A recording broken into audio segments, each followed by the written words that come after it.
Hello everyone and welcome back to another video and welcome back to a new sort of review and Easter egg series. And we're here with the first episode of Star Wars The Bad Batch on May the 4th. Happy May the 4th to everyone. Yeah, it's Star Wars Day. So yeah, first episode came out today. It's a Tuesday. And it's a bit of obviously a weird day for the Disney Plus episode to release, but yeah, they did this with Clone Wars as well, where they released the finale on May the 4th, so makes sense. Which is that's kind of like poetic, I guess. They released the finale of Clone Wars on May the 4th last year, and then they released the start of Bad Batch on May the 4th this year. I thought that was like a nice touch, I guess, that they did that. Yeah, it's been a whole year to be fair, so yeah, it has. But finally, Bad Batch is out. It feels like it's been a while since they announced this, and we didn't get like a whole load of trailers or anything like that. We got, I think, two trailers. Two trailers, right? Like main ones, I think so. A few TV spots. But yeah, it's been quite a while since this was announced, and it's finally out. So yeah, I guess let's just get straight into our thoughts. So non-spoiler thoughts first. Yeah, we'll give a few non-spoiler thoughts. So what did you think about it? I thought it was pretty good. It was very it was long, but it didn't stretch. Obviously, 1 hour, 10 minutes. Mm-hmm. It didn't feel like it was dragging. It was a good picking up straight from Clone Wars. Yeah, that's what I was gonna say. I thought it was like a perfect continuation of Clone Wars. It felt like Clone Wars, sort of like not season 8, but because obviously Clone Wars is about Anakin and all those characters. But I thought that it was a good kind of continuation and spiritual successor to Clone Wars, because it felt like it had the same style of Clone Wars, same sort of cinematic style, same cast. Obviously, a lot of it was the same. The action was very similar to Clone Wars. The way they did a lot of things in this episode, which I don't want to talk about because its spoilers, are very similar to Clone Wars. But yeah, and obviously there are references and stuff throughout to Clone Wars and other Star Wars things. But yeah, I thought it was really good. There was a lot of unexpected sort of things in there that I wasn't expecting. One of the things was kind of expected in my opinion. But yeah, the thing with actually, I was about to say a spoiler just then, but yeah, like you said, there are some things I definitely wasn't expecting in this show. That, even the first thing that happens, I wasn't expecting that. Yeah, but, I think it's best we just sort of get into it because it's quite long. So, yeah. So let's just get straight into the spoilers. So if you haven't seen it already, go watch it. Go now. It's 70 minutes, so it's quite a long episode. But yeah, once you're done, come back in. You can hear us talk about all the Easter eggs. We'd recommend that you probably watch season 7 of Clone Wars, especially obviously the Bad Batch episodes before you go into this. It's even the ending of Clone Wars season 7, because this picks up directly from there. So, and obviously Revenge of the Sith too. So, yeah, let's get straight into it. So, obviously we start with what I thought was a pretty interesting kind of intro, where they had that Star Wars thing again that Mandalorian had, where it had the different helmets, but it was prequelized. Yeah, so they had they had all the stuff on there, obviously with it wasn't just prequels. I think it was just animation in general, because obviously Chopper and a few other things were on there. Like Chopper was on there. They had the ATDP driver from going Rebels. Sort of obviously original trilogy kind of times. And they had Hunter's helmet, Wrecker's helmet, a few other ones as well, Commando droids and stuff. Yeah, but that was cool. But then we see the Clone Wars logo, and then it just burns into the Bad Batch one, which we saw on a lot of the trailers. So obviously this is just straight continuation from Clone Wars. And then we see it says Aftermath, and we get a narration from Tom Kane, which I thought was interesting, because I don't know how that will work, because Tom Kane, for those of you who don't know, Tom Kane recently had a stroke, so I don't know how, if they were to make another season, they would do that, unless Tom Kane recorded all of his stuff already, but I don't know, which, obviously that's a huge shame, because, not only just the fact that Tom Kane is a huge contribution to Star Wars, he seems like a really cool voice actor and guy in general, so it's a shame obviously that he's had a stroke and they won't be able to bring him back for that until he's obviously back potentially working again. But yeah, it starts just like a Clone Wars episode, and we have the thing which I wasn't expecting, which was Depa Billaba and her apprentice, which you didn't obviously. I don't know how you I didn't didn't even realize. clock. Yeah, Yeah, but I it's didn't even it was clock. Caleb Dume, which is Kanan, obviously. So little Kanan and obviously his master are there during the end of the Clone Wars, pretty much, and we all know that means it's just going to go horribly wrong because obviously we see them getting attacked, and they say we need backup, and then the Bad Batch show up and kill a bunch of droids and act cool because that's like the whole Bad Batch's whole thing. And then obviously a few minutes later, we see the clone kind of touch his helmet, the commander who was with Depa Billaba, and then he walks away, and then comes back, and Order 66 is happening, and obviously execute Order 66 for like the 1000th time. Yeah, which every time they do it, they still find a way to like make it like new and kind of still just as tragic, which I thought was interesting. It doesn't get old, to be fair. It doesn't get old. Because they've done it in loads now. Obviously, Revenge of the Sith, Clone Wars, Jedi Fallen Order, there's like loads of different things where they've done it now, which was pretty cool to see that again.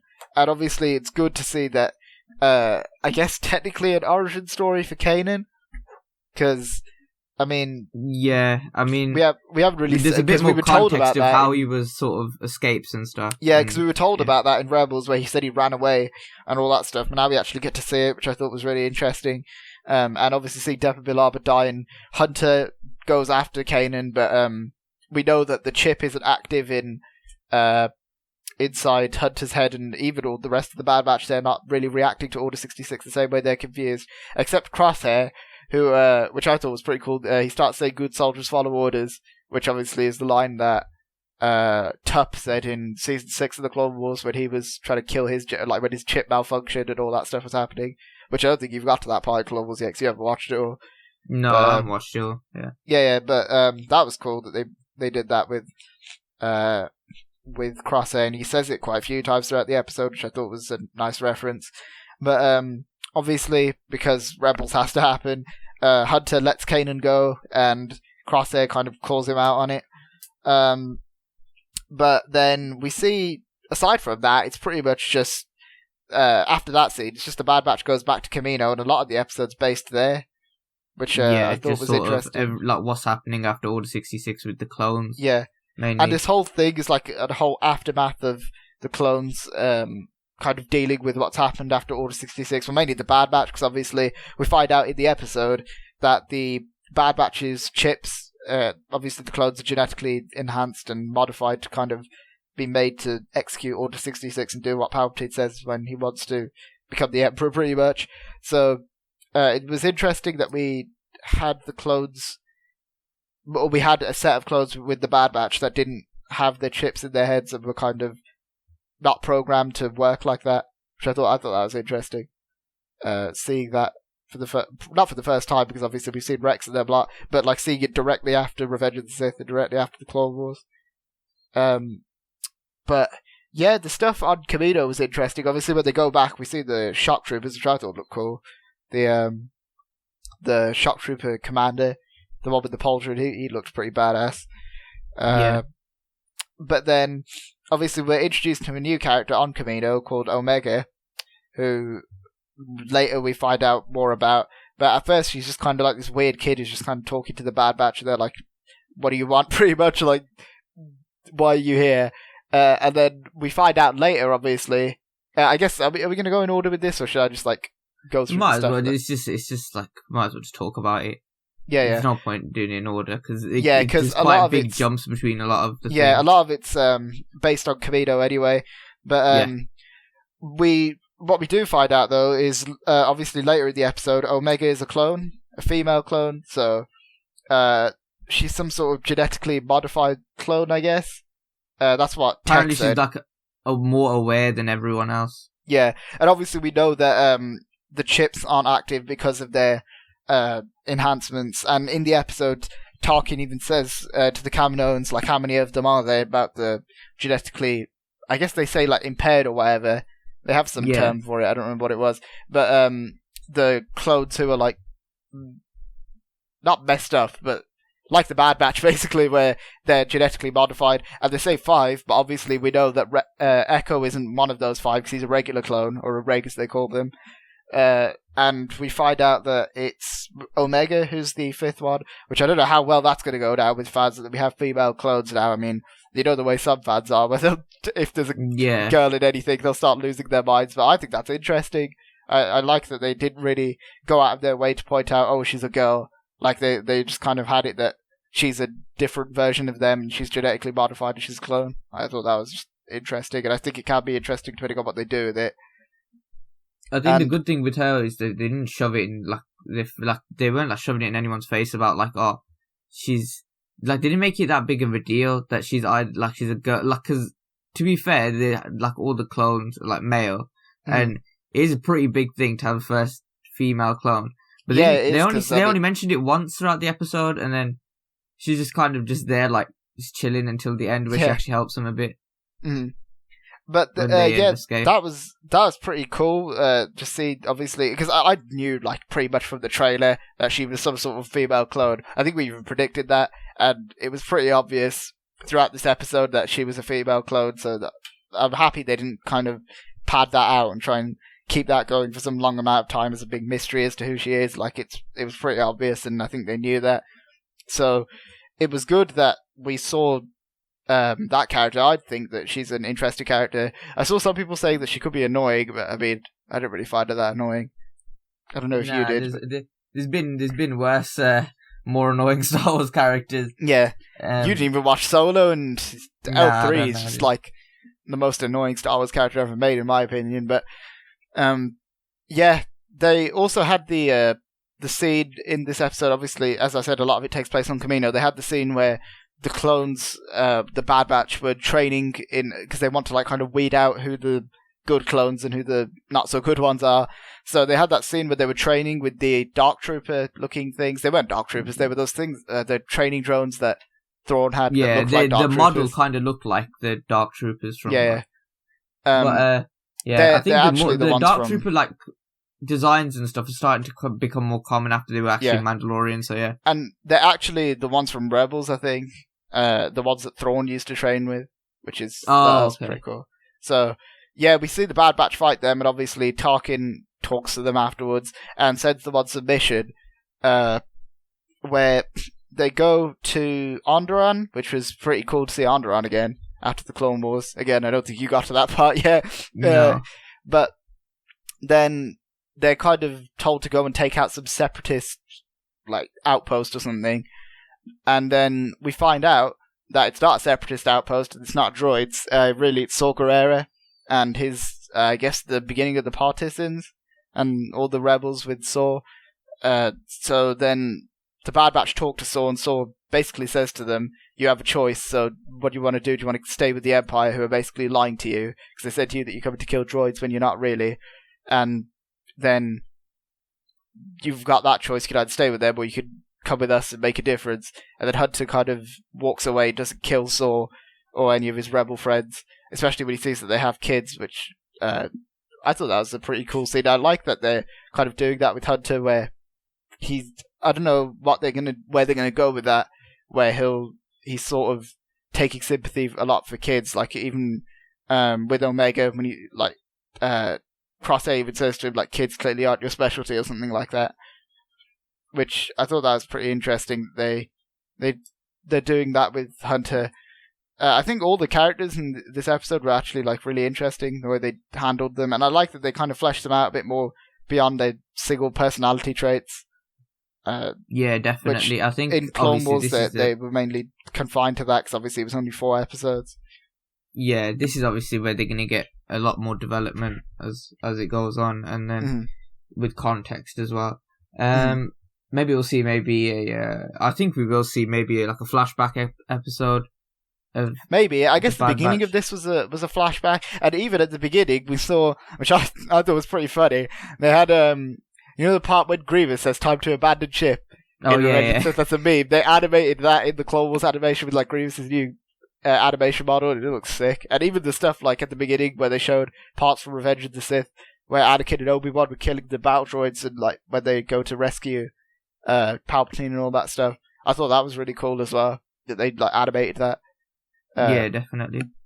But yeah, obviously they go back to the to the Kamino like cloning facility, and they kind of walk in, and Tarkin and a bunch of clones are waiting there for them, and Tarkin pretty much says that you've been accused of treason because you didn't kill the rebels, and then we know that obviously Crosshair, from what we were told earlier in the episode, Crosshair's kind of his allegiance isn't exactly clear. Like we see that he's sort of got imperial tendencies, I guess is the word, where he's tried to kill Kanan, and even throughout the episode he's acting more like a stormtrooper than all the others are. So then when they're in jail, which is where they get taken after that, Tarkin says that would you be able to kind of fix this one, pretty much. So then they take Crosshair out of the jail, and then we see them putting some like ray thing into his head, and obviously that enhances the intensity of the chip. So Crosshair's evil now because of the chip, which I thought that was a pretty, like, I don't know if tragic's the word, but like it was a pretty interesting thing to see that they could have saved Crosshair pretty much. Like he might have still acted like douchey, because that was kind of his character even in Clone Wars. Like when Rex said that Echo's alive, and he was like, no, he's not, and he started beating Rex up or whatever. Yeah. But I liked that they had that for his character, where he could have been a good guy, but then they didn't. They like control him with the chip. I thought that was interesting, and it'll be interesting to see how that plays out. Maybe if they remove the chip from him later, then he'll still be evil. I don't know. I think that was the thing that I liked about Crosshair's character, that you don't know whether it's the chip that's actually controlling him or if he's just like that. Yeah, I guess we'll see, because obviously I feel like with the chip, they increase the intensity, but at the end, obviously, when he has the confrontation with Hunter, he was still sort of talking to Hunter instead of like, just straight out shooting him or like being unreasonable kind of thing. I think what you said about even if they remove the chip, he still could be evil. I think that could be a possibility. I think that's a possibility too, because it seems like he's just like, that's just the way he is. Maybe they'll change that throughout, but I don't know. Maybe he'll change and become more lighthearted. But then obviously they break out of the jail. That was a pretty cool scene when Wrecker lifts the panel off the wall, and then they get Omega to go through, and she turns off the shield and all that stuff. And then they break free, and then they're at the kind of hangar, like at the edge of the hangar. Tech gets in the shuttle to get ready to take off, and then Crosshair comes out in his new armor, which looked pretty cool, I thought. It was basically his old one, but the armor was more similar to Stormtrooper armor with the belt and stuff, and the visor was green as well, which I thought that looked cool. But then obviously they have a confrontation, fight, and all that stuff. That was cool. What were you going to say? I was going to say the toy leaks with not the leaks, when they released Crosshair figure.